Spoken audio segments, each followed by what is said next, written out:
Hello, good morning everybody. Welcome to this keynote speech of Joseph Kessels. Before I'm going to announce Joseph a bit more elaborate, I have a few announcements. There is interest to start a new cloud on practice-based research methodology, Cloud 11.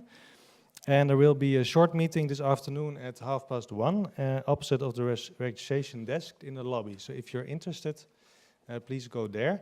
And also there is this EAPRIL conference, a new cloud started, Cloud 12 on leadership. So this is also educational leadership. Thank you, Sherpa.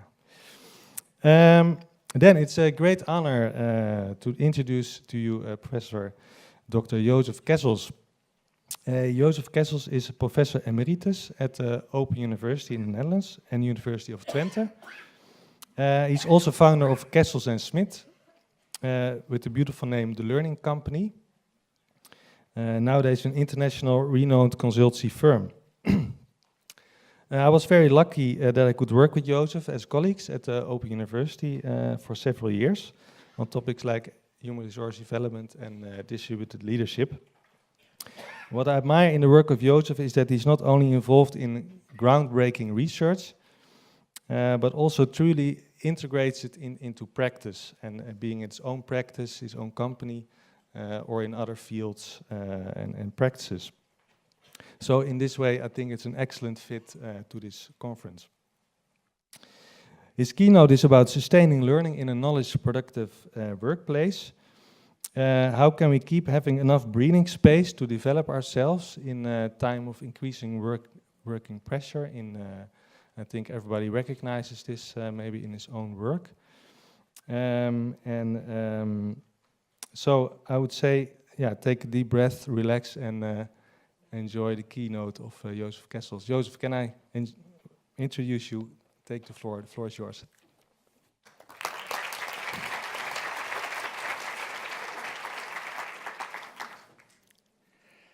Thank you, Arnold. I think it's me who should take a deep breath. And let me see whether we can blow it up. Yes. Thank you very much for inviting me, and it's lovely to be here with so many colleagues and researchers and practitioners. In the preparation of this morning, I choose for the topic of sustainable learning in a knowledge-productive workplace. And when I try to imagine such a knowledge-productive workplace, it's a place where there is a capability and a constant, continuous process of collecting and finding relevant information, transforming that information into competences that can be applied for continuous improvement and sometimes radical innovation in work processes, procedures, and products. That's the content and context that I would like to further explore. We very often associate this concept of knowledge productivity with high tech. And of course, in these developments, it's very apparent. But at the same time, it also applies to the way we organize our working communities, how we organize organizations where this kind of learning and development can take place. And in fact, it's not something specific of this time. When we go back in history, for instance, when you look at this beautiful painting by Holbein in the 17th, 16th century, and we focus, it is called the French ambassadors to the court of England. France is presenting itself as a very knowledgeable, rich country to England. And when we focus, for instance, on the table where these two ambassadors are standing, it's amazing to see how a country, a nation at that time, want to boost about their knowledge. And they presented many inventions, you see a number of nautical instruments that have been recently developed to show we are a very powerful and knowledgeable nation and country. So it's not very new. But I think the thing that is new and for us is very important to further investigate is what are the conditions where such type of learning and innovation can take place. And that's a topic that I'm very much interested in, and I also would like to share some ideas with you this morning. The background of my reasoning is that I'm really wondering whether working in the 21st century becomes a way of learning.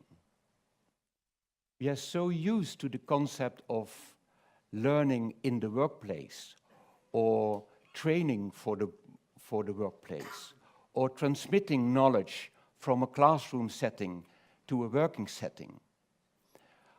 But I would like to go one step further and say the character of work itself is changing. And do we manage to see working as a way of learning?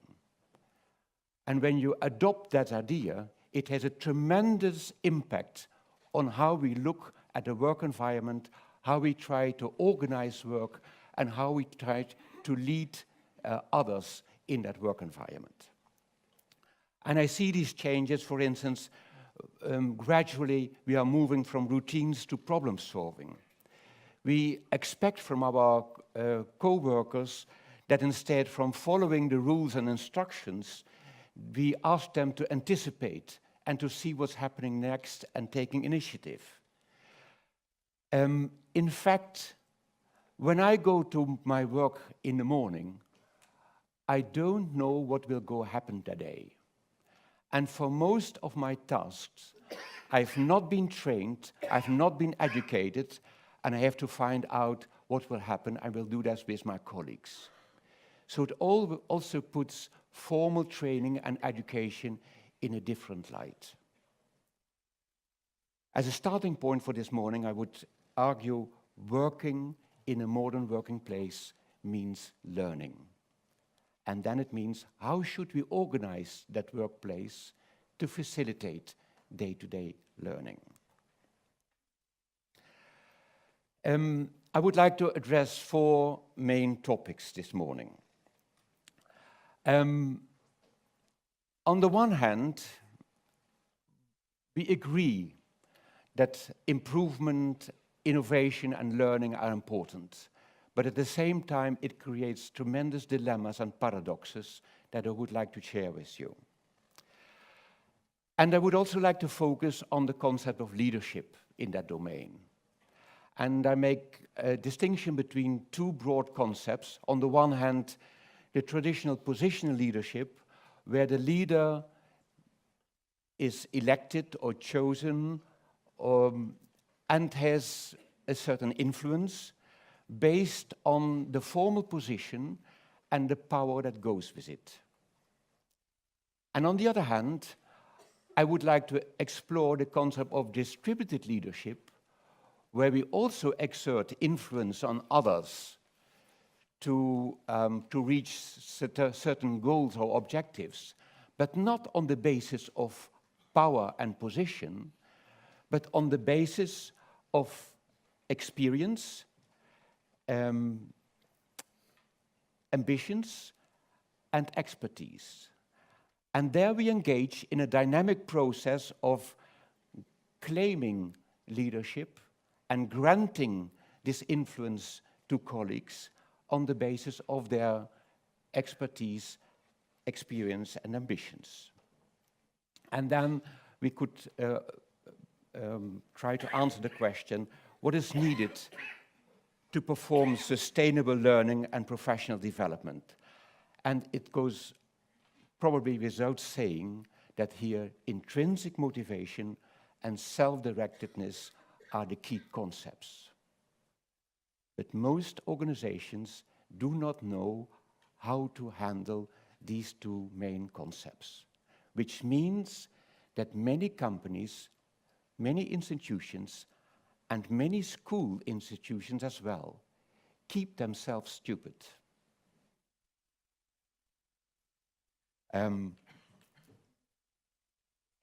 let's see whether I can keep on this way of reasoning through my presentation further.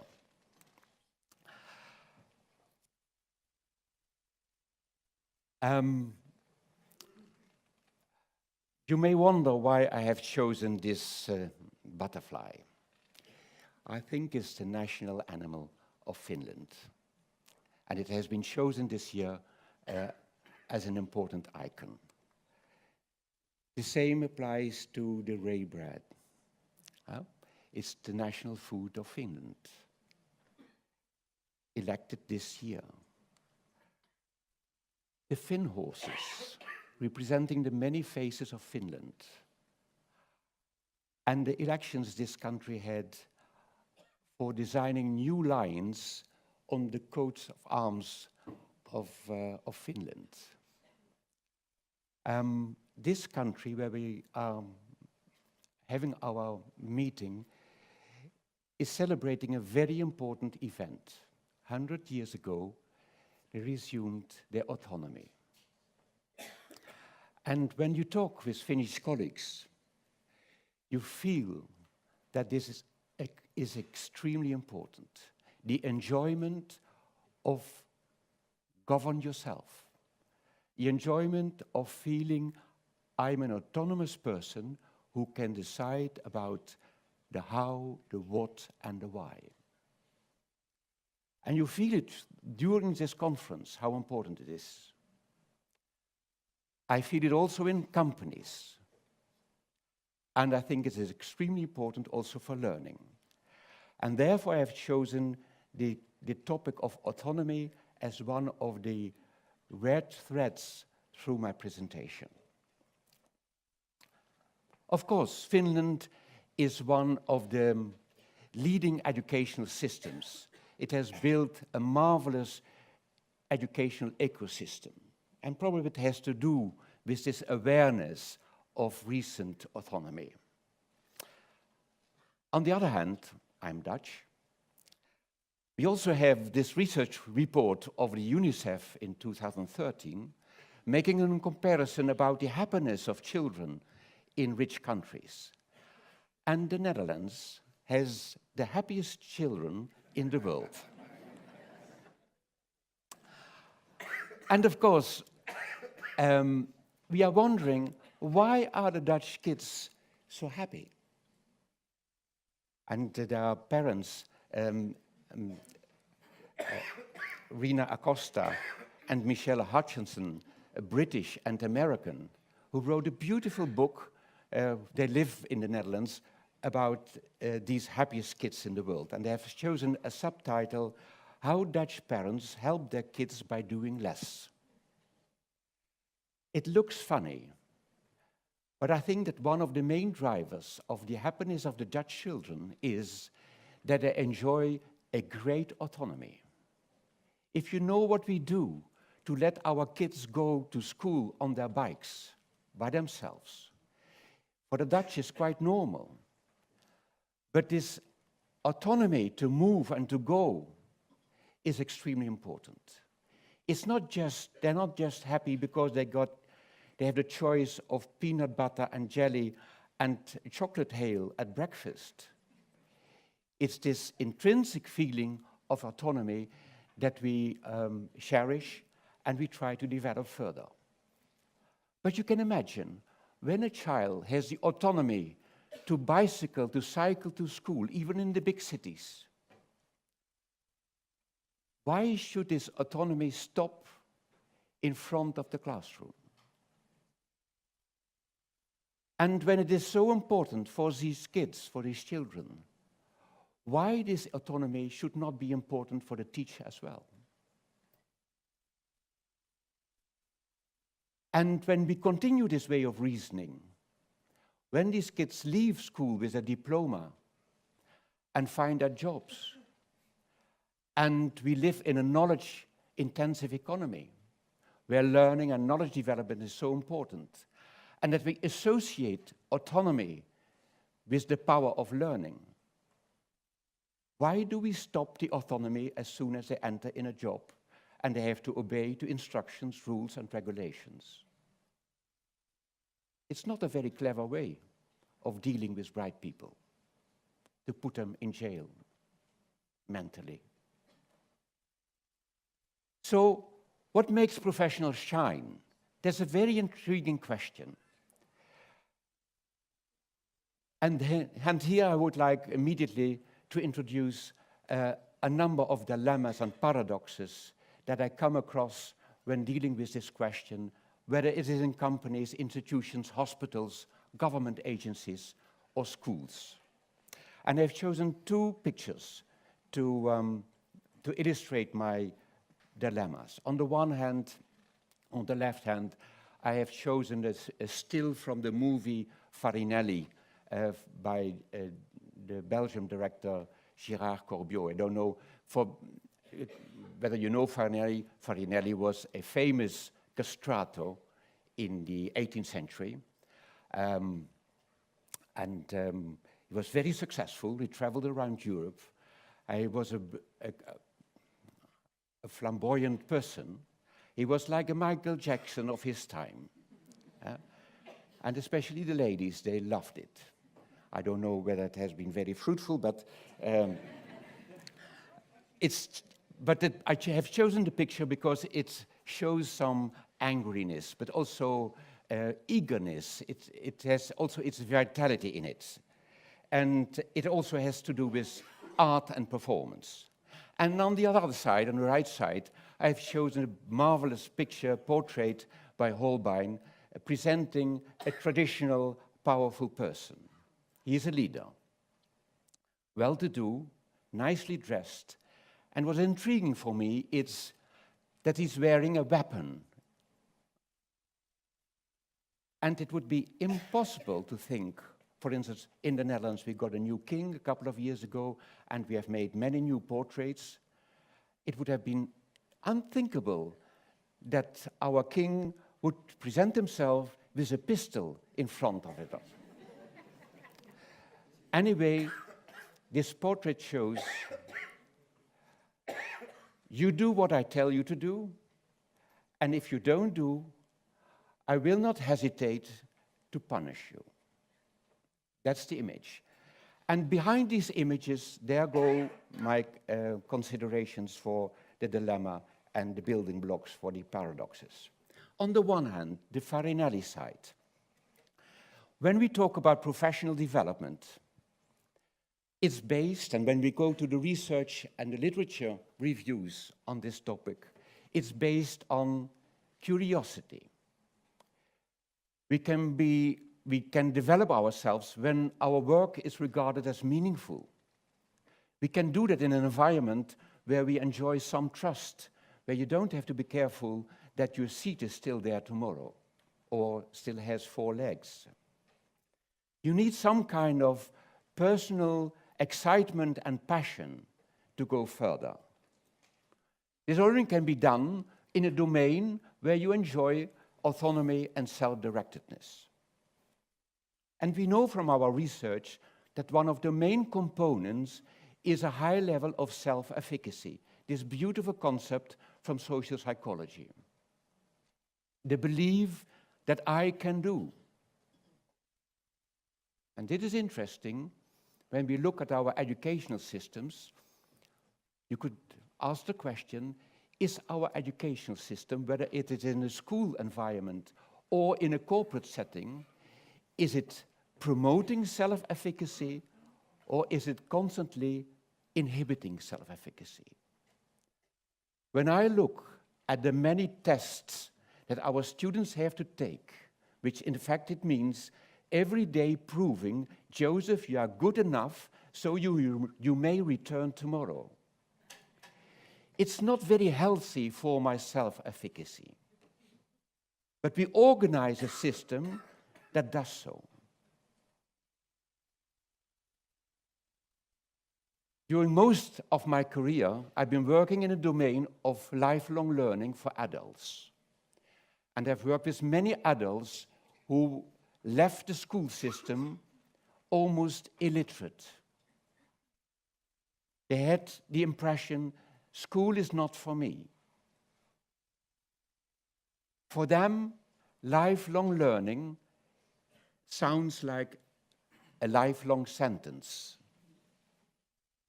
And then we start again to help them to develop and learn and make them enjoy learning. That's our task. Something that we damaged in the years before. The learning identity is one of the most intriguing problems when we come to the topic of lifelong learning in later periods. And therefore, this strong plea for enjoying learning and inquiry and doing research. An interesting topic that we are gradually adding to this list is the importance of engaging in social activities and collaboration, which is not only from a human perspective interesting, but also our colleagues philosophers. They see that knowledge and knowledge development is not just a matter of the knowledge is in between the ears, the knowledge is in between our noses. So the acceptance of important knowledge that is distributed between people in a team. And when you take out people from the team, you destroy the team, the knowledge has gone. We still have the memory that we could do things before in our team, but the team doesn't exist anymore and the knowledge has gone. And here we see that this type of perception on knowledge and knowledge development has not been accepted at all in our educational system. When the real moment comes there to prove that I am knowledgeable, I am put in a big hall on a small table with many students in front of me and back of me and aside, and I have to make my tests. At my university, at Twente University, where I have been teaching for 20 years in the master's program, the last year of an educational career, my students, a couple months later, they are my colleagues. And they run projects in businesses and in companies and in schools. But when they come to the examinations, we hire a number of supervisors, surveillance. When you enter the room, you have to leave your laptop and your smartphone. You sit in rows, and the first 30 minutes, you are not allowed to go to the toilet. And when you go to the toilet, one of the servants, they come and join you. That's the educational system at a very high level that we create to prepare new leaders for knowledge development. How stupid can we organize it? And of course, we can laugh about it, but the method is a more important message than the things that we talk about. It looks as if I had my lectures 50 years ago at the University of Amsterdam, and a very modern professor was teaching about collaborative work, etc., by giving speeches. I didn't believe it. This is my left row that goes behind my Farinelli picture. But we also have the Holbein pictures. At the same time, companies, organizations, school systems that promote professional development and would like to incorporate these elements, they also make part of a system where performance improvement is important. And performance improvement requires performance targets. It requires rules, regulations, procedures. It is better organized and easiest done in a way of central command. And of course, the system will only work when we are obedient and listening to the leaders.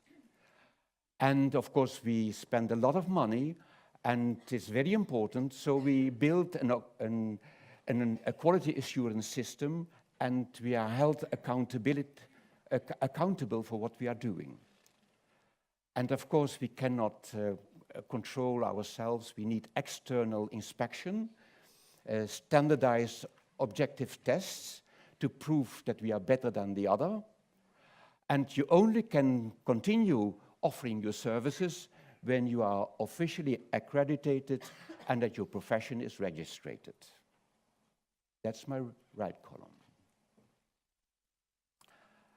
And the problem is that the right-hand column is organized to make the left-hand side possible.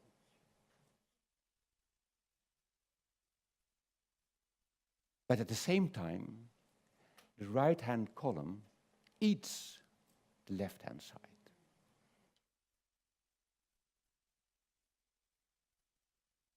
So, how can we solve this?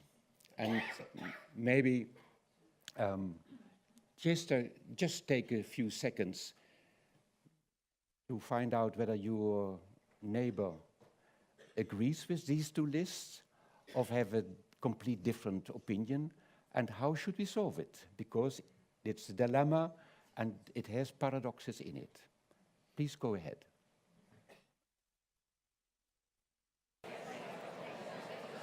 Hearing from your sound, it creates debate. Huh? It would be lovely to discuss how we go further in this, but Arnold is pressing me to move on. Of course, we could say, well, let's get rid of the right as a row. Huh? But some will say, well, we still need it. But interesting is that the experiments that we are doing, when we start from the left-hand side, colleagues really want to show that they do high-quality work. And from the left-hand side, they start designing elements from the right-hand side. But then they feel ownership about it, they are proud about it, and even they put the measures much higher and the standards much higher than when it is imposed by external agencies. So here is what we are experimenting with ways of organizing without hierarchy and imposed rules. I am proud of my work, so I want to show to others that I did decent work that meets high quality standards. And then I show ownership with my team about the work we do, and the quality will even be raised. And I will be very critical to others, but I can also help others to improve. And that's the type of learning that we would like to install also in large formal organizations. I would like to explore two approaches for leading and learning on the basis of these concepts.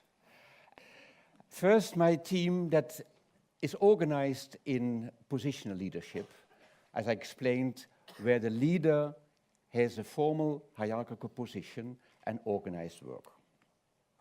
Let us start with the more conventional view, positional leadership. In this vision, there's one leader, a heroic figure who ensures direction, stability, and security for the followers. Exerting leadership occurs by means of a formal position, that of a CEO, a manager, or a team leader. This process is accompanied by a clear hierarchy that ensures that the leader can steer, control, check, monitor, and where necessary, even punish. The work is regulated, and the formal position offers a clear legitimacy for leadership. The leader represents the authority and makes final decisions. The employees follow and are subordinate.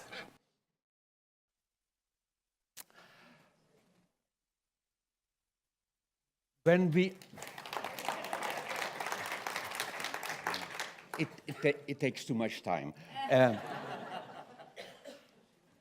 Our way of thinking about this type of leadership, of course it's there, and when it's there, just do it to the best. And here, of course, the idea of transformational leadership is very helpful. A powerful leader in this system should be capable of motivate in an inspirational way, also to offer a certain kind of intellectual stimulation, and And then in the personal domain, to show really consideration and know your team members and pay attention to it. And of course, sometimes something that's rather difficult to put into research system is what we call the idealized influence or the charismatic role models that are needed. We could go much deeper into it.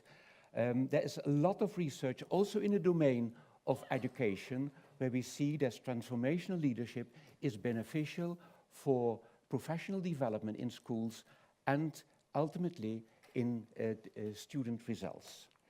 But we also have this second domain of distributed leadership.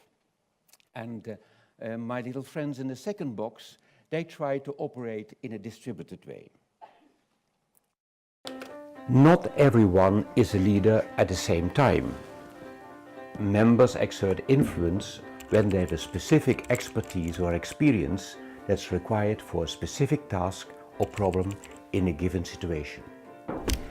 This can only happen when the members have a clear understanding of each other's skills and capabilities, and ambitions. Consequently, someone can claim leadership and colleagues then also grant each other this role and accept this person's guidance. This flexible model does require members to be able to both lead and follow, and that they support each other in their work. Everyone is expected to take the initiative and take on leadership. As experience and expertise are such critical ingredients of distributed leadership, all members need to keep developing themselves and continue to make an effort to learn. It looks like it will take a while before our organizations have completed their work. In the meanwhile, we can delve a bit deeper in the theory of leadership. So when it comes to this distributed leadership, it's based on the idea of exerting influence in a specific work situation on the basis of expertise, experience and ambition. And it's also based on the idea that I am allowed to claim leadership. But it's only helpful when my colleagues grant me the opportunity to lead. And that's a dynamic process. At the same time, we see that this requires new kinds of social skills for moving fast in a situation of leading and following. And the problem is that in a traditional work environment governed by positional leadership, we do not get the opportunity to develop these skills. So it's useless to go home and on Monday say, and now we adopt the distributed model. We cannot do, because we lack the skills to do it. So when we start, on Friday we say, stop. We go back to the old system.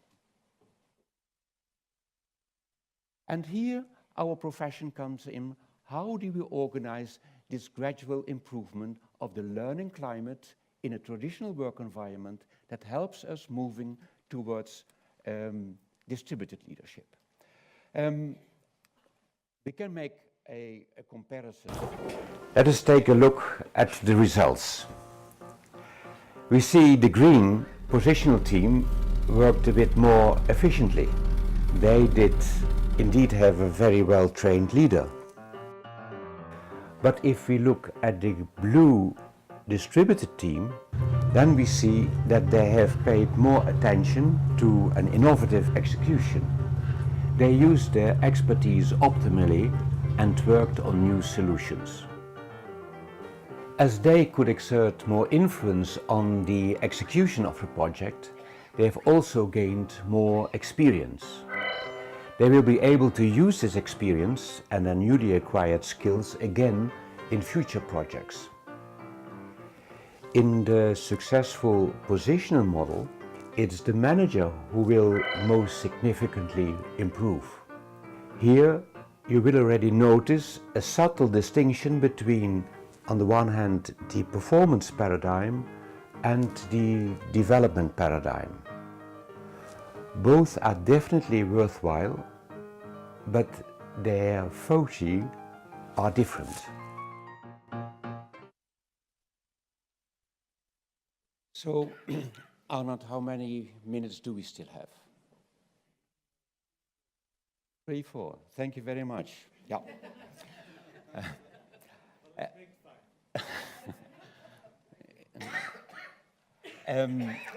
So this raises the question, what makes people move? And in taking steps in this, I was very much inspired by Daisy and Ryan's self-determination theory, which is very helpful in taking steps in this. And when we adopt the idea that individuals and teams really enjoy being competent, we could give room for that. But it also means that we have to ask them, what's the domain that you would like to be competent in? Because it's the only way where we can use the energy that comes from it. The second pillar in this theory is the need for autonomy. And that's, of course, something that in the school system and in organization is very difficult to deal with. And at the meantime, within the context of my presentation this morning, is probably the key issue. Do we have the courage to create more autonomy for our collaborators and for ourselves? Many of us think when you offer a lot of autonomy, it will end in chaos and anarchy. I remember when I was a dean of the business school of the University of Twente, my board said to me, Joseph, take care that they run their business in a decent way. Don't let it slip through your fingers. Get hold of it. And they made these, and when needed, perform. That's the anxiety for chaos and anarchy, where it comes from, which inhibits autonomy. On the other hand, we have this third pillar about relatedness. I really would like to work with you because we share the same ideas. I find it important to be in this company or to join this school because we share the same values. That's the binding factor that holds it together, which means that when we want to move forward in this direction, we have to heavily invest in questions like, why are you here? What would you like to do?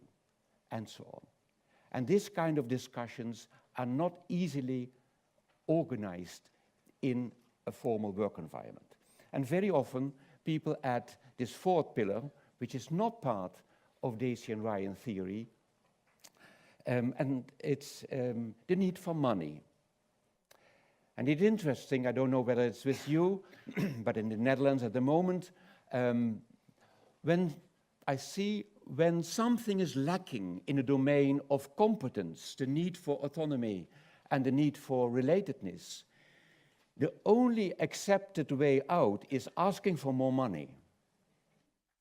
Because that is legitimate to express that you are unhappy with the current situation. But as we know from work from Herzberg, it's the money is an extrinsic motivator. It's a hygiene factor. It should be in place, but it doesn't make me work harder. I'm used to it next year, and we start all over. And we gradually try to see it as a symptom that something is missing on the other three elements.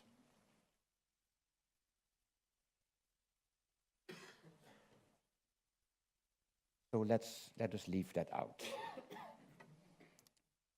And then I would come to my final conclusion. There is a need for self-direction. And it's not because we like it or it's more pleasant or so on. It's a necessity when we want to move on in a knowledge-intensive economy, in a knowledge-intensive society. I choose this picture, this painting by Chardin. It's the card player. And I have chosen it because, for me, it expresses something of the courage that is needed to model our learning environment in this way. And you see, a set of cards has been designed to play a card game, not to build houses. But that's what you get when you promote self-directedness. And are you capable of accepting that idea? Because if you don't do, you will move back to the old system. And then my design in principles for curriculum, for innovation, for a workplace is asking questions. Joseph, what are your talents? What are you passionate about? What would you like to do? And what do you need to get more of this? And how would you like to prove that you are proficient in this domain?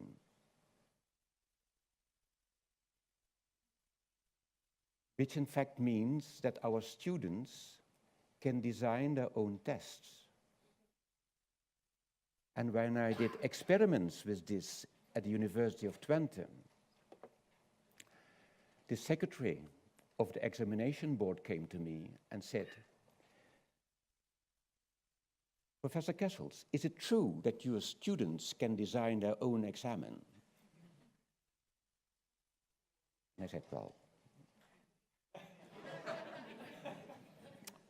yes. We will never get this accredited. And that's how the system gets Joseph also preparing multiple choice tests for master students so that they can prove to become educational leaders. It also goes with the question, how can you increase your attractiveness for the kind of jobs that you would like to do? Which puts the responsibility and the accountability for your learning results with the learner. And you can start with it already very, very young. And people enjoy it, they love it, because it gives them autonomy about the way you are going.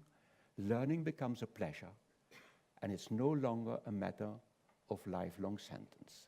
Thank you very much indeed.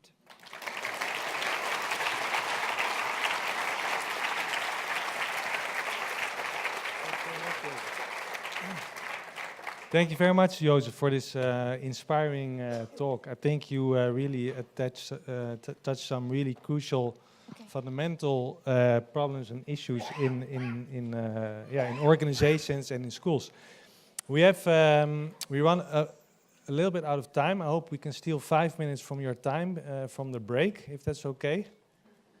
Yeah, is that okay?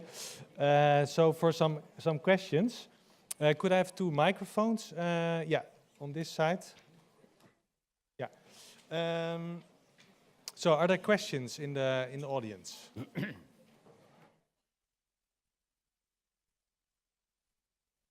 Otherwise I have one. Oh. Tweede, ja. Ja.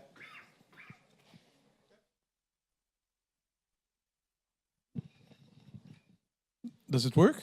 Yeah. Yeah. All right. Thank you, Joseph. It was a great speech and performance, and thank you for allowing us during a keynote speech to get into interaction with our neighbors. So this question or this remark comes from the little discussion we just had, and It involves the idea that the children in the Netherlands are the happiest in the world, but still they are in a system that not necessarily makes them happy. So we had a discussion on that. How can it be that they are still the happiest, while we have a lot of comments on the quality of our schools, and especially on the control, the top-down directedness, and et cetera, et cetera. And we talked about mass education, you know, the need for the society to create more and more and more opportunities for education on the basis of some national IDs or European IDs or world IDs to make it the best economy, et cetera, et cetera. But still we see something that little initiatives resembling, for example, what Maria Montessori did about 100 years ago, more and more new ideas to create new schools, to make education more tailor-made, to take everything, etc., etc. So can we ask my neighbor and me? Yes. Can we ask you about this discussion on being the happiest and still be part In of this the in this system that still in the Netherlands, there's quite some things that inhibit this, and how can still children be so happy? Joseph, do you have a answer on that? Yeah. Well, when you see at the extensive research of the UNICEF, where this outcome is that the Netherlands are on the top of happiestness, it also has to do with the autonomy, but it also has to do with the general environment. But one of the is that they have a lot of freedom and they have less homework than in other systems and so on.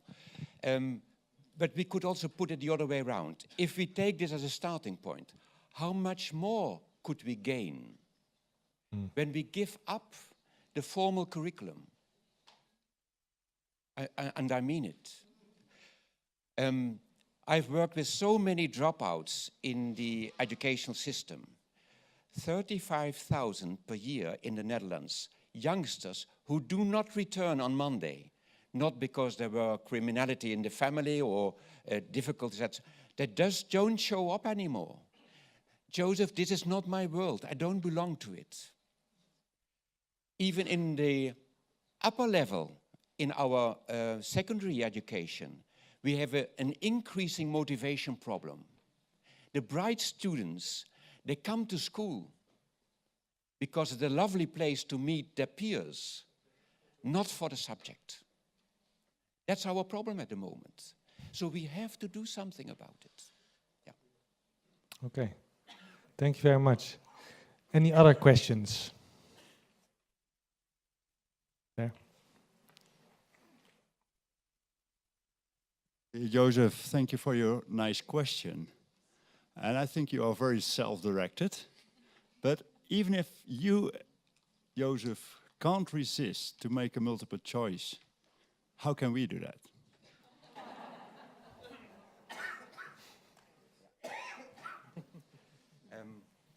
My battery is low.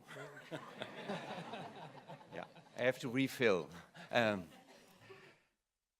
Of course, I found a way out. But it also indicates, even if you are have a strong mind, are determined, and even if you are the leader of the master program, the surrounding system doesn't allow you. It's like, for instance, when we have a meeting of professors, and my colleague doesn't agree with my approach, then my colleague says, Joseph, what you're saying, it sounds nice, but it's very practical. And hearing this in a meeting of professors is almost like, because you shouldn't be practical. And it has an influence on you and your behavior, so you try to avoid it. And at the same time, we also have, we are 500 here. If we really want to do things differently, then we can make a statement. April 2017 decided that we should offer more autonomy to the people that we care for. We don't want to put them in prison. Torture is already forbidden many years ago. But still we make our students crying. So if I can't do it all by myself, I'm not alone. Yeah. But it doesn't prevent me from having this kind of thoughts. Thank you. Maybe there's room for one. Thank you. Room for one last question, because already stealing some. Yeah, in the middle. Of course, I don't keep you in prison, so you can leave if you. You call it the performance. You have the development structure, I say, and the development and the performance structure. But why the performance and not the control or the standardized paradigm? Yes, I deliberately have chosen the two terms, the performance paradigm and the development or learning paradigm, because when we use the term performance, it's mostly imposed by others. It doesn't mean that an active learner doesn't want to perform. Yeah. But the main difference is that the performance requirements, the performance standards are imposed by others. When I go for a gold medal in swimming at the Olympic Games, I deliberately choose to do that, and I do a lot of efforts. I give up my social life, I train every day, I take care of my health, I go to bed early, I don't drink alcohol, and so on for many years, because I want to be the winner. And then it's your choice. The moment others impose their performance standards on it and feed you with drugs and so on in a system that forces you to perform in a desired way, then it's like crime. So there's for me the difference. Yeah, thank you. Thank you very much, Joseph, for this answer and this great talk.